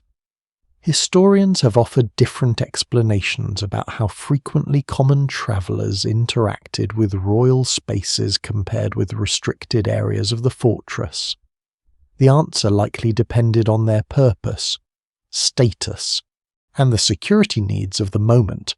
You continue through the passage and imagine the conversations that might have taken place here. A visitor sharing news from another town, a messenger explaining a journey, a worker discussing supplies, a guard asking questions before allowing entry. These small exchanges connected people across distances. Without them, the medieval world would become much more isolated. You pause beside the entrance and listen. The wind moves through the opening, the sound creates a low whisper. Somewhere beyond the walls, the river continues flowing. Somewhere inside, people continue their responsibilities. The tower feels like a meeting point between different worlds. Royal and ordinary, local and distant, protected and connected. A small flame burns nearby. Its light touches the faces of people passing through. For a moment, you imagine all the individuals who stood in this same place. A messenger carrying urgent news, a traveller seeking shelter, a noble arriving for royal business, a worker bringing supplies. Each person brought a different story. Most of those stories disappeared, but the movement itself remains part of the tower's identity. You continue walking deeper into the fortress. The night has revealed many layers already. You have seen the chambers of the royal household. You have followed servants through their duties. You have watched the guards protect the walls. You have entered hidden storage spaces. You have experienced the quiet devotion of the chapel. Now you understand that the tower is not a single story. It is a collection of thousands of lives crossing paths. Ahead, another part of the fortress waits, a place filled with mysteries, traditions, and details that reveal the human side of medieval existence. The winter night continues. The gates remain closed. The fires remain burning. And within the ancient walls, the hidden stories of the tower continue to unfold. You continue deeper into the Tower of London, moving through passages where ordinary routines and forgotten traditions quietly meet. The fortress feels different now. You have seen its grandeur. You have felt its cold stone. You have followed the people who protected it, maintained it, and lived within it. But beneath the official history of kings and politics, another layer remains. The small details, the unusual habits, the quiet customs, the moments that rarely appear in grand historical accounts. These hidden pieces often reveal the most human side of the past. You walk beneath an archway where the torchlight creates moving shadows along the walls. The air carries the familiar scent of smoke and old wood. A faint sound comes from somewhere nearby. Perhaps a servant closing a door. Perhaps a guard changing position. Perhaps simply the wind moving through the fortress. At night, every sound feels like a message. The tower encourages imagination. It is a place where reality and memory seem to overlap. One overlooked feature of medieval life is how carefully people organized time without modern clocks. The rhythm of the day depended on sunlight, church bells, routines, and natural signals. People knew when to work, rest, pray, and gather through patterns established over generations. Inside the tower, time was not measured by glowing screens or precise machines. It was felt through experience. You imagine a person waking during the night. They do not check a device, they listen, They notice the darkness, they hear a bell, they recognize the hour through familiar sounds. The world moves more slowly, the night feels larger. You enter a small chamber where objects are arranged for practical use. A wooden container, a metal tool, a piece of fabric. Simple items that once belonged to everyday life. These objects appear ordinary, yet they reveal how people adapted to their environment. History is often hidden inside ordinary things. A cup reveals eating habits. A piece of clothing reveals climate challenges. A tool reveals daily responsibilities. The past is not only found in battles and royal decisions, it exists in small objects touched by human hands. A fascinating glimpse into medieval customs comes from the importance of hospitality. Welcoming guests was not only a social tradition, it could also be connected to reputation, relationships, and obligations. A visitor arriving at a powerful household expected certain standards of treatment. Food, shelter, and respectful behavior helped maintain important connections. You imagine a guest entering the tower after a difficult journey. The person arrives tired. Their clothing carries traces of the road. They're offered warmth and a place to recover. The simple act of welcoming someone creates a relationship between people. You continue walking and think about another unusual part of medieval fortress life. Animals. A castle was not a completely human environment. Horses, dogs, and other creatures were part of daily routines. They provided transportation, assistance, and companionship. Their presence changed the atmosphere of the fortress. The sound of hooves, the movement near stables, the care required every day. The Tower of London later became famous for its royal menagerie. But the connection between castles and animals reflects a broader medieval reality. Fortresses were living environments. They contained many forms of activity. The exact details of nighttime life inside the tower are difficult to reconstruct because medieval records usually focused on important events rather than quiet personal moments. Researchers can learn about buildings, payments, supplies, and official duties. However, the private experiences of ordinary residents often remain hidden. What did a young servant think while walking alone through the corridors? What thoughts crossed a guard's mind during a freezing watch? What small conversations happened beside the fire? The evidence leaves many questions unanswered. You pause beside a narrow window. The winter sky appears beyond the opening. The stars seem distant. The city below is quiet. This moment feels almost unchanged from centuries ago. A person standing here in 1300 would recognize the same sensations: cold air, darkness, silence, the feeling of being surrounded by something much larger than themselves. The tower creates this strange connection between past and present. The walls remain, the people disappear, yet human experiences continue to feel familiar. You think about the humour and small frustrations of medieval life as well. People living inside grand castles were still ordinary humans. They became tired. They complained about uncomfortable weather. They searched for warmth. They enjoyed good food. They found ways to entertain themselves. Power and privilege did not remove everyday problems. A royal household still needed someone to fix broken objects. A guard still became tired during long nights. A servant still looked forward to moments of rest. The fortress contained greatness and ordinary reality together. You move toward another corridor. The torch beside you flickers. The shadows shift. The tower seems to reveal itself slowly, one small detail at a time. The most memorable stories are not always the loudest ones. Sometimes they're quiet. A person warming their hands near a fire, a worker carrying supplies, a traveller arriving at the gates, a guard listening to the wind. These moments create the true atmosphere of the past. The winter night continues outside. The stone walls remain cold, the fires continue glowing.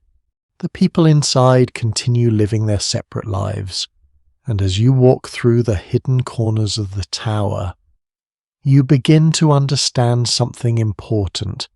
A fortress is not remembered only because of what happened within it.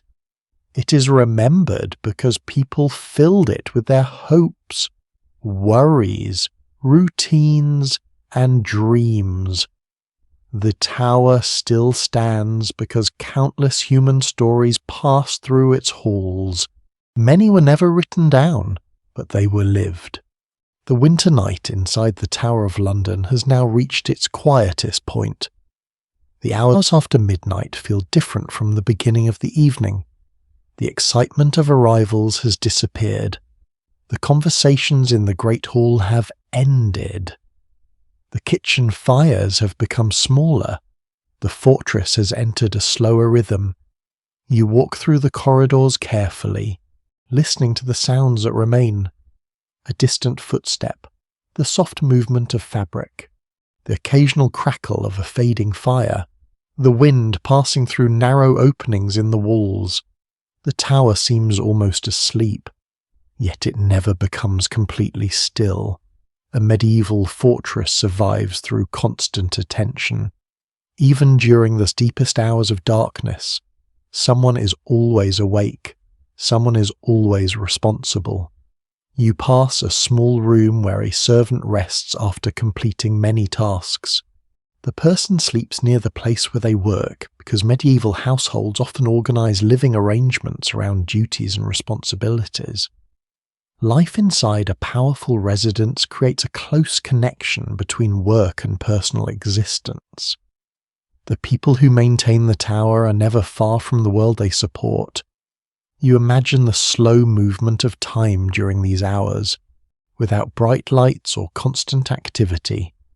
Midnight feels much longer than it might today.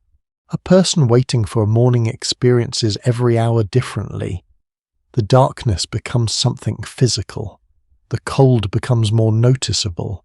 The silence becomes almost a companion. You stand beside a window and look outside. The River Thames moves below the walls. The water reflects faint traces of moonlight. The city beyond remains hidden beneath the winter sky. London in 1300 is a place of activity during daylight, but at night much of that energy disappears. The streets become quieter, the markets close, people gather indoors, the tower watches over a sleeping city. By the late 13th century, London had become one of the most important cities in England, serving as a centre of trade, government, and royal activity. The tower's position beside the river made it especially valuable. It was connected to the movement of goods, people, and political power. You think about how different the city must have looked from this height. No endless lights, no constant traffic, only scattered flames appearing through the darkness. The night sky would feel much larger. The stars would seem closer. The sounds of nature would be easier to notice. You hear the river again. It creates a steady background rhythm. The water does not hurry. It simply continues. Perhaps that is why places like the Tower feel connected to time itself. Generations pass, rulers change, people disappear, the walls remain. You continue walking toward the sleeping quarters of ordinary residents. Not every person inside the fortress experiences the night in the same way. A noble may sleep in a protected chamber. A servant may rest in a shared space. A guard may remain awake outside. A worker may have only a brief moment before another responsibility begins. The tower contains many versions of the same night. A small discovery from medieval household studies is that sleeping arrangements were often much more communal than modern expectations. Beds and rooms were not always private spaces reserved for one individual. Families, servants, and attendants could share areas depending on social position and circumstances. Privacy existed differently in the medieval world. You imagine a group of servants resting after their long evening. Perhaps they exchange quiet words before sleep. Perhaps they discuss the weather. Perhaps they wonder what tomorrow will bring. These conversations leave almost no written evidence, yet they must have happened. People have always shared thoughts during quiet moments. The available medieval sources rarely describe these personal nighttime experiences directly.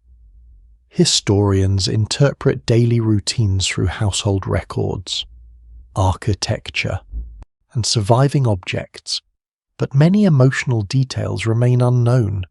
The absence of written memories does not mean those moments were unimportant. It simply means ordinary voices are harder to preserve. You move through another corridor. The cold stone surrounds you. Your footsteps create a gentle echo. The sound reminds you that you are inside a structure built to last. The tower has witnessed countless nights like this one. Winter after winter. Generation after generation. Each night followed a similar pattern: preparation, work, rest, waiting. The fortress depended on repetition. A guard walked the walls, a servant checked supplies, a fire was maintained, a door was secured. Small actions created stability. You begin to understand that history is often shaped by these quiet repetitions. Great events may change the direction of kingdoms, but ordinary routines allow societies to continue. The person carrying firewood, the person preparing food, the person watching from the walls, the person cleaning the rooms. Their efforts created the foundation beneath famous moments. You return toward the central areas of the tower. The atmosphere feels familiar now. You recognize the smells, the sounds, the patterns of movement. The fortress no longer feels like an unknown place. It feels like a community surviving through the winter. The night continues passing slowly. The darkest hours will eventually give way to morning. The fires will brighten again. The halls will fill with voices. The gates will open, but for now, the tower rests. You remain surrounded by stone walls that have protected, confined, and witnessed generations of human lives. The silence is not empty. It is filled with memories, and somewhere within this ancient fortress, another person begins waiting for the first signs of dawn. The first signs of exhaustion begin to touch the fortress as the winter night continues. You have followed the powerful figures who lived within the tower. You have entered royal chambers. You have stood beside guards. You have watched servants complete their duties.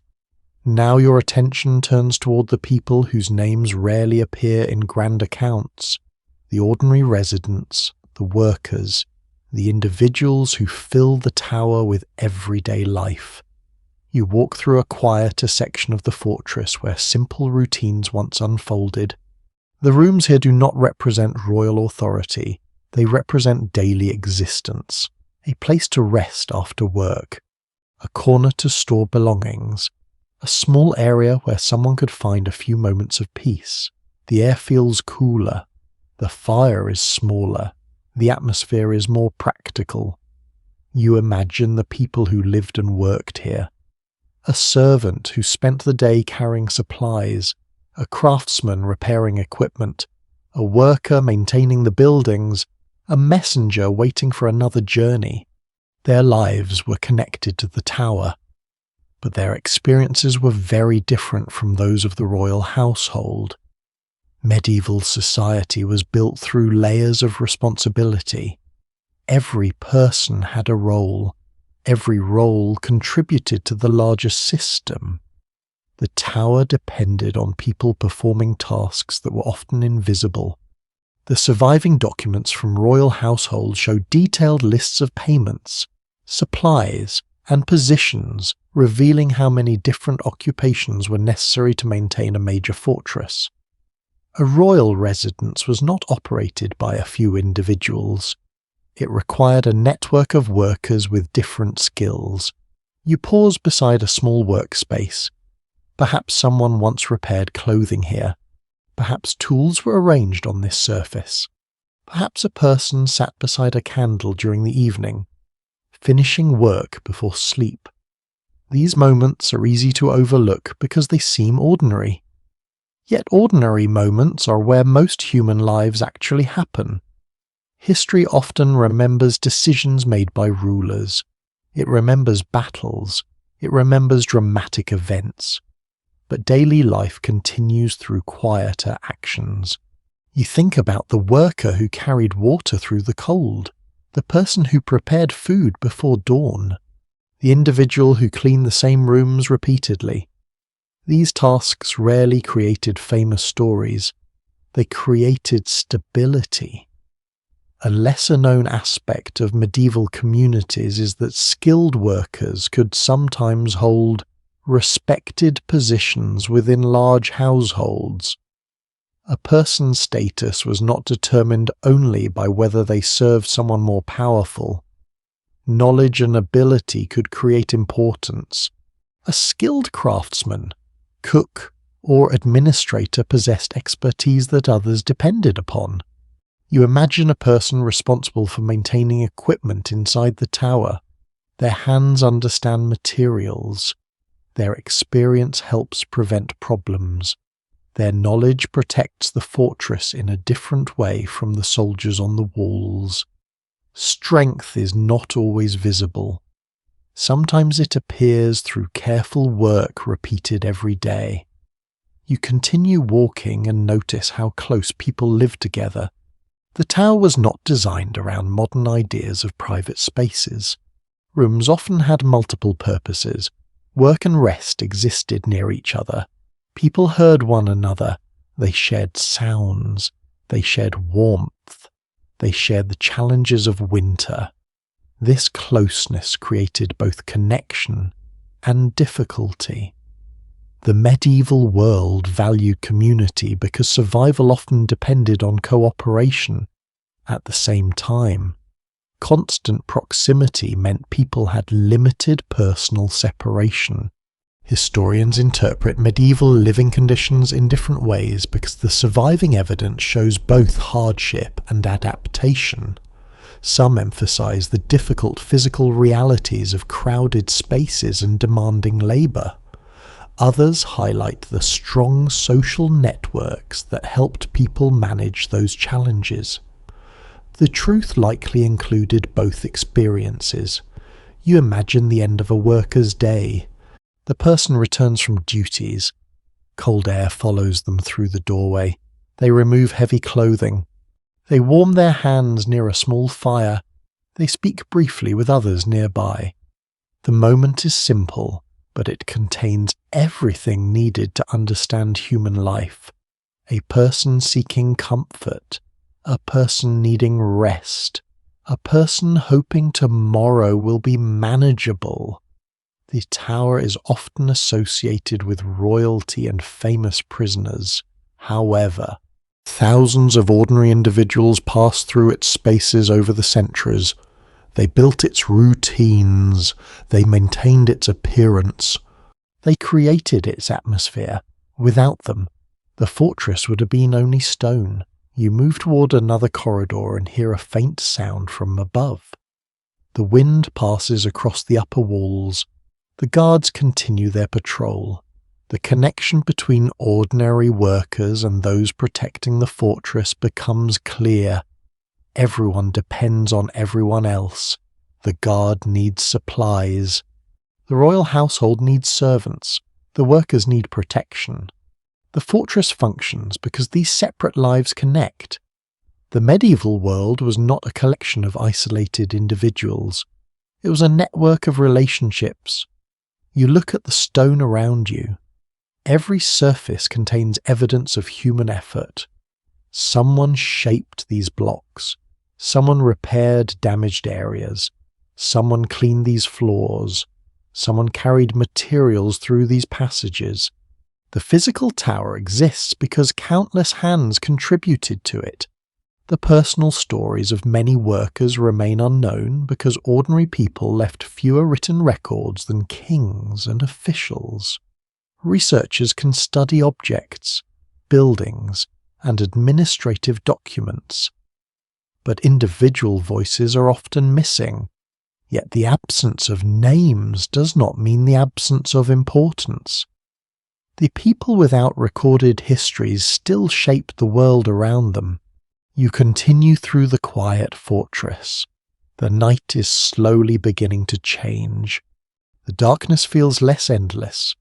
The cold remains, but another feeling appears, expectation. Soon, the tower will wake again. The fires will grow brighter. The halls will fill with movement. New tasks will begin.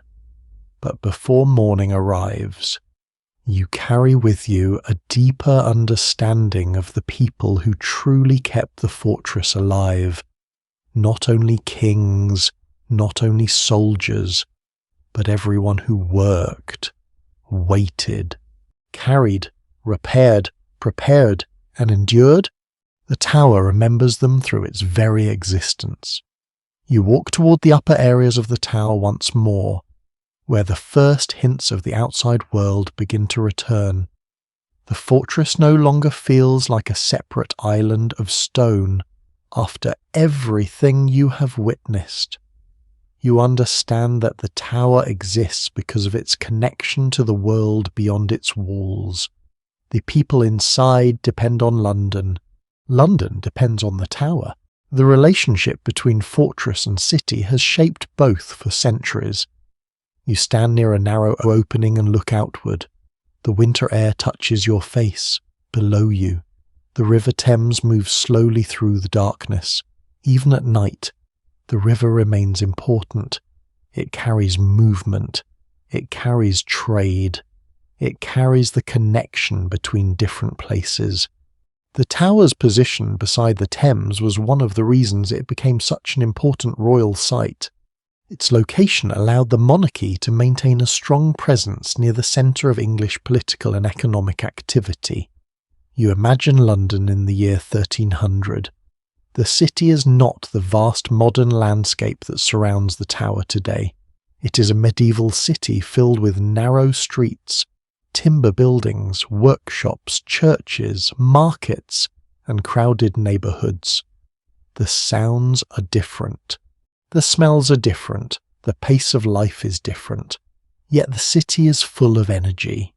During daylight hours, merchants sell goods, craftsmen create products, workers move through streets carrying materials. Boats arrive along the river. The tower watches over this activity. You think about how unusual it must have felt to approach London and see the fortress rising beside the water. For travellers arriving from distant areas, the tower would immediately communicate royal authority. Its walls were not only practical defences, they were symbols. They showed that the crown had resources, organisation, and influence. The surviving architecture reveals how carefully the fortress was positioned to control both movement and visibility. The tower was meant to be seen. It reminded people of royal presence. You continue along the wall and imagine the relationship between ordinary London residents and the fortress. Some people may have viewed it with respect. Others may have viewed it with caution. A powerful building can create different feelings depending on who looks at it. For a royal official, the tower may represent security. For a merchant, it may represent political power. For someone facing royal authority, it may represent something more intimidating. A building does not have one single meaning. Its meaning changes with the experience of each person. You listen to the wind moving around the walls.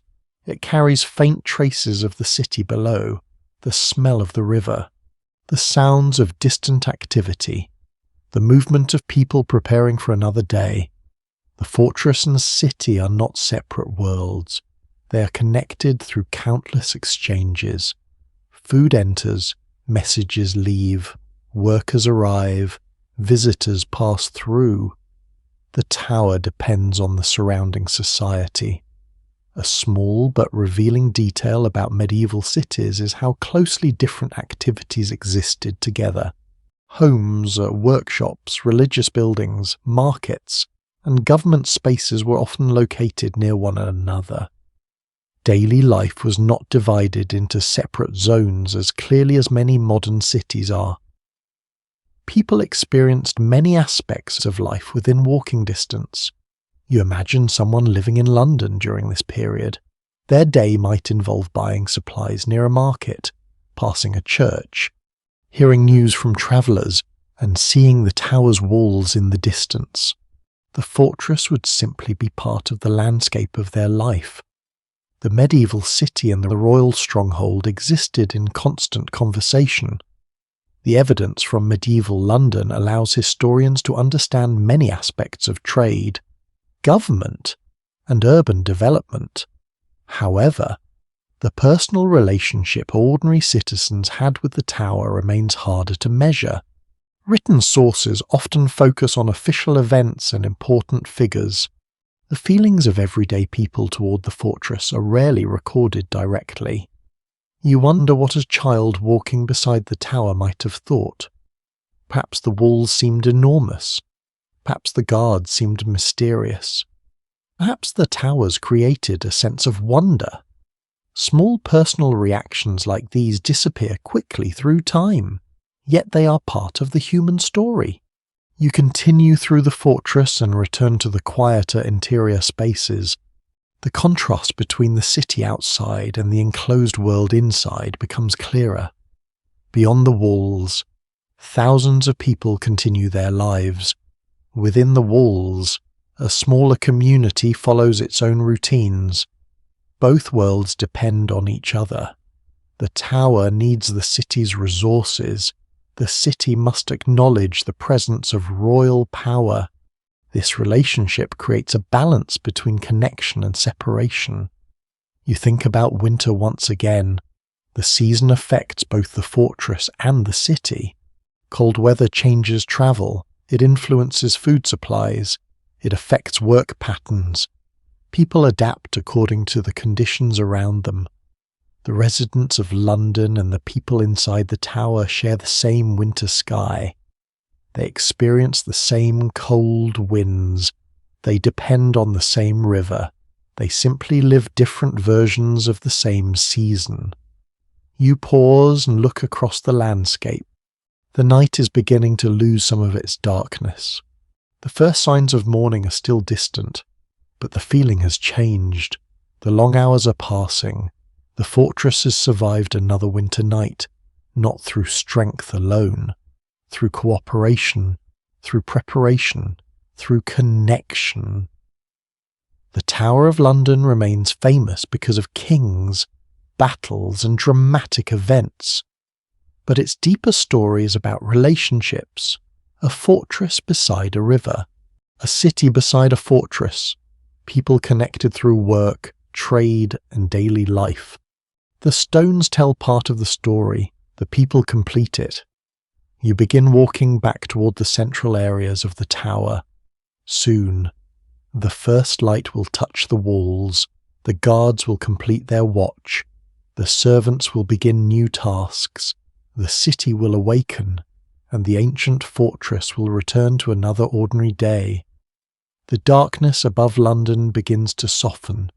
After many hours beneath the winter sky, the Tower of London slowly approaches another morning.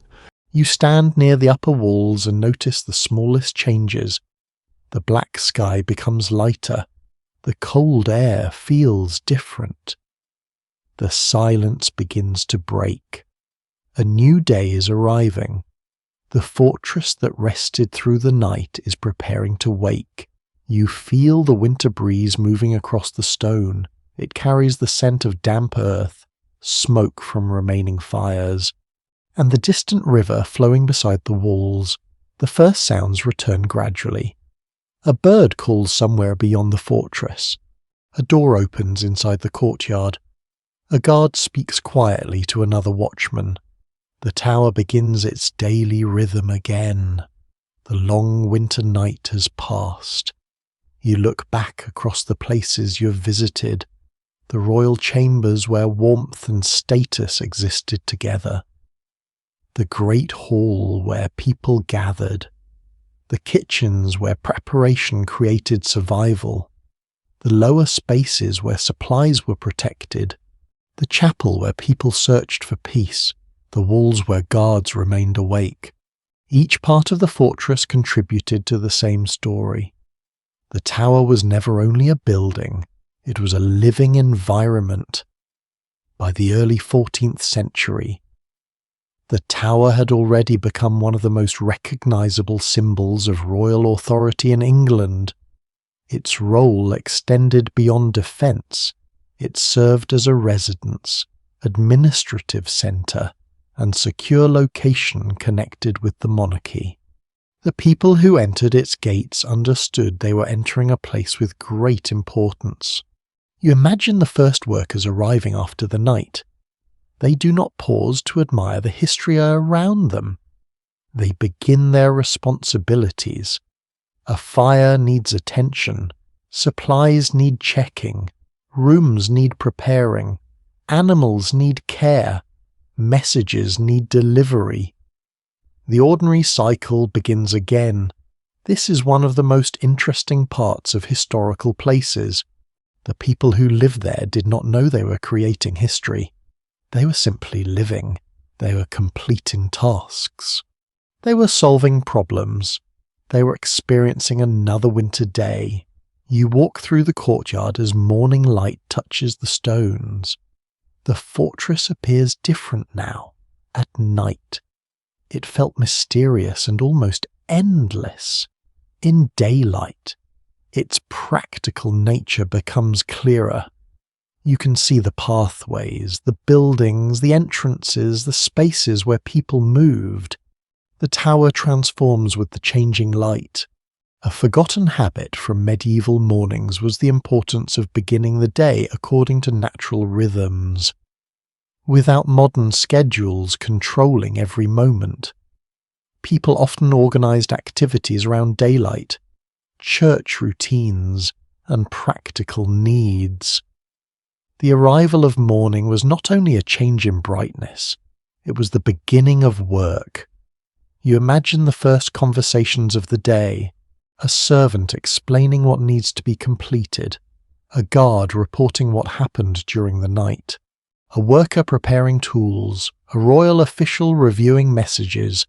The fortress becomes active again. The available medieval accounts provide many details about official duties and royal activities, but they reveal fewer personal memories of the ordinary mornings inside the tower. The experiences of countless workers remain hidden behind records focused on authority and administration. The people who carried supplies, cleaned rooms, and maintained daily order often left no written descriptions of their own lives. Yet their presence is visible everywhere.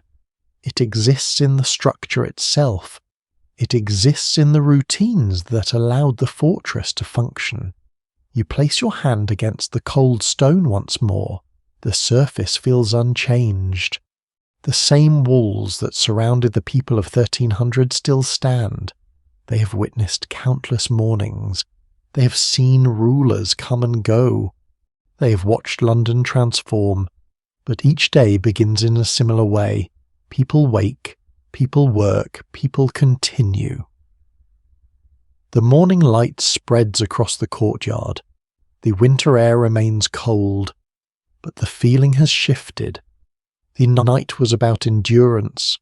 Morning is about renewal. The fortress no longer feels like a place waiting in darkness. It feels like a community beginning again. You leave the upper walls and walk through the familiar corridors. The sounds become stronger. Footsteps increase, voices become clearer. The smell of fresh fires returns. The tower is alive once more. You think about everything the winter night has revealed. The strength of stone, the importance of preparation, the dedication of workers, the patience of guards, the quiet faith of residents, the connections between fortress and city.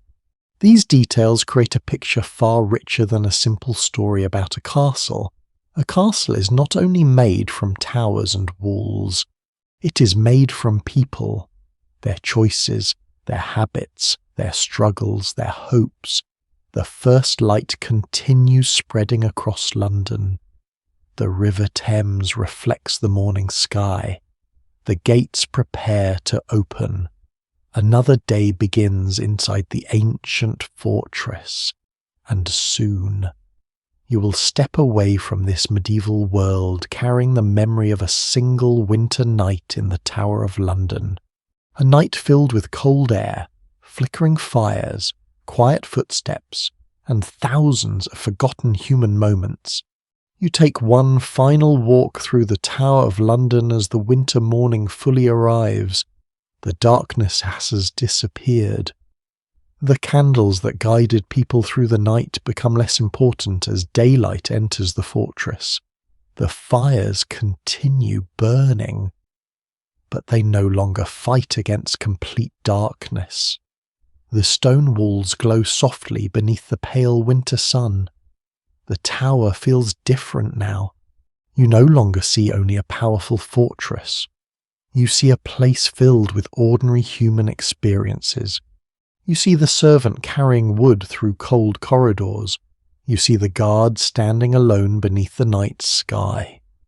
You see the cook preparing food before others wake. You see the royal household seeking warmth behind thick walls. Every person added something to the life of this place. The tower's greatest story was never only about kings or battles. It was about people. People who worked. People who waited. People who hoped. People who endured. You walk toward the main courtyard and listen to the sounds of a new day. The rhythm of footsteps returns. Voices become louder. The movement of daily life begins again. The fortress continues exactly as it has for centuries.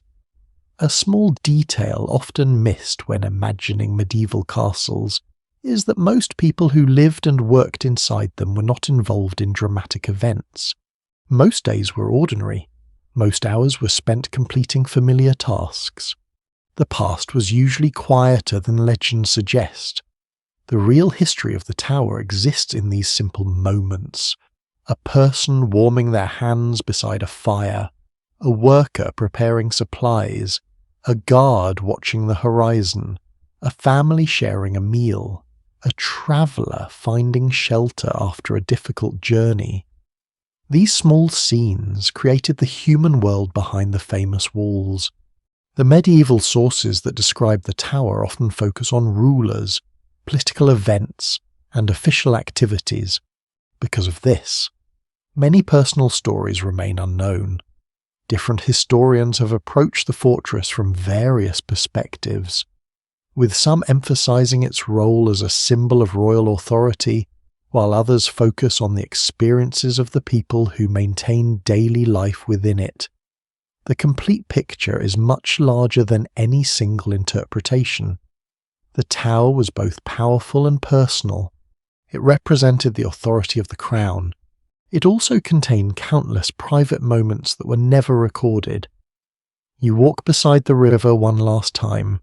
The water moves calmly beside the fortress.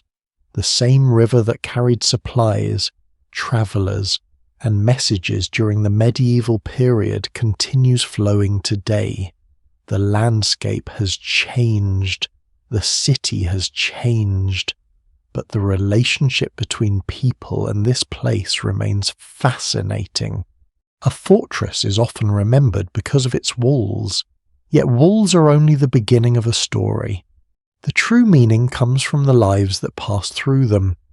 You imagine the winter night once more, the cold air, the quiet corridors, the distant sound of footsteps, the glow of firelight against stone, the feeling of being surrounded by a world that moved more slowly, a world where survival depended on preparation and cooperation, a world where people found comfort in simple things, warmth, food, companionship, faith, rest. These experiences connect the medieval world to your own. Centuries separate you from the people of 1300. Their clothing was different. Their technology was different. Their surroundings were different. But their feelings were familiar. They wanted safety. They wanted belonging. They wanted moments of peace after difficult days.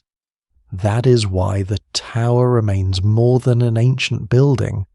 It is a reminder that history is made by human beings, not only by famous names, not only by important decisions, but by countless individuals who live their lives one ordinary day at a time.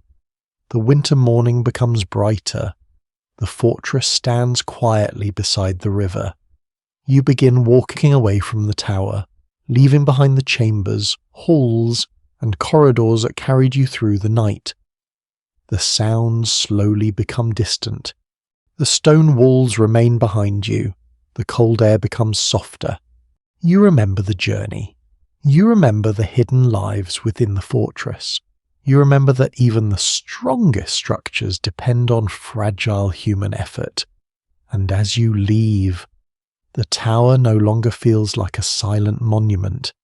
It feels like a place that once breathed, a place that held laughter, worry, conversation, work, and rest.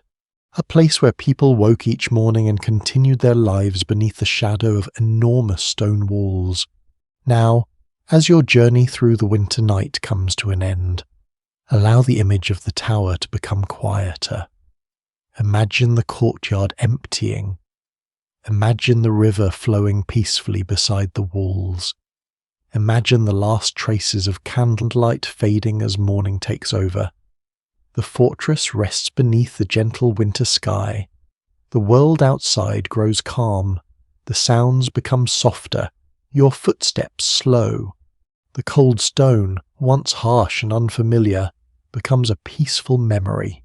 You no longer stand inside the tower, you simply remember it, a distant fortress beside a quiet river, a place of ancient walls and forgotten voices, a place where countless people lived, worked, and dreamed. Let the image remain for a moment. The morning light touches the towers. The river continues its slow journey. The winter air moves gently across the landscape. Everything becomes still. Everything becomes quiet, and as this story fades, you can imagine yourself drifting away from the old fortress, leaving behind the worries of the present and carrying only the peaceful echoes of the past. The tower stands, the river flows, the morning arrives, and the world becomes calm. Sleep well,